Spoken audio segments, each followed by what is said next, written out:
Oh xudoyim, qanday mamlakatga kelib qoldik-a? Musson shamoli o'rniga sassiq shamol esyapti. Voy buni qara. Yuzida osilib turgan nima? Bu ne xartumi? Bulardan 10 tasini qo'shinga olasan, keyin dushmaningning jonini ham olasan. Ey Filbon, senda bulardan yana qancha bor? Hukmdorim, Yildirim sizni va yana Mamluk sultoni bilan Qadi Burxoniddin vafot qilibdi. Ittifoq parchalanibdi-da. Otlarni egarlang ketamiz. Qayoqqa? Qayoqqa bo'lardi janoza namoziga? Sohibqiron o'z qo'shin bilan Hindistondan Anadolu taraf kelganlar ekan, u yerda noodatiy bir insonparvarlikka duch keldi. Xush kelding, otam, onam. O'sha mashhur dunyo qiroli. Qayerda bor ekan yana shunday buyuk hukmdor? Maqtovlar uchun juda ham katta rahmat. Buyuk xoqon Usmonli butun tuproqlarimizni oldi. Davlatsiz gadoga aylandik.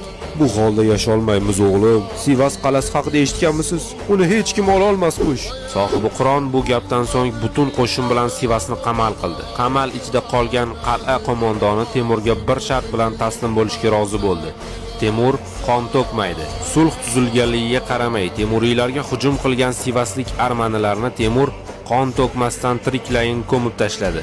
Ortidan Sivasni olovga bergan Temur Yildirimga Sivas olinganligi haqidagi xabarni jo'natdi. Ammo juda bir mustahkam, olinmas bir qal'a edi hukmdorim. Nimalar deyapsan, posho?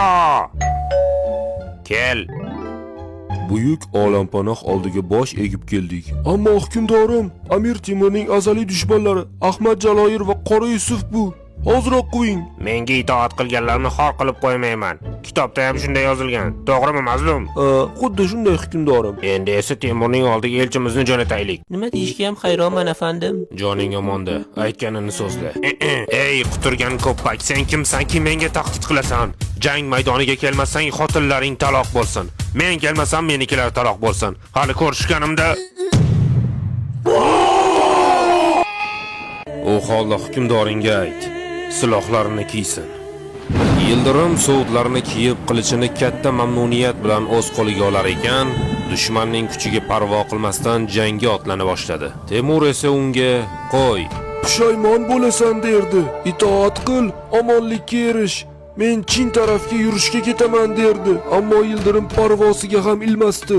O'zining yovvoyi yuragini tinchita olmasdi. Urushdan oldin bo'lsa o'z askarlariga faqat jangga deb baqirardi va ayni damda u bu safargi raqibi oldingilarga nisbatan ancha tajribali va qudratli ekanligi haqida o'ylab ko'rib ham o'tirmasdi.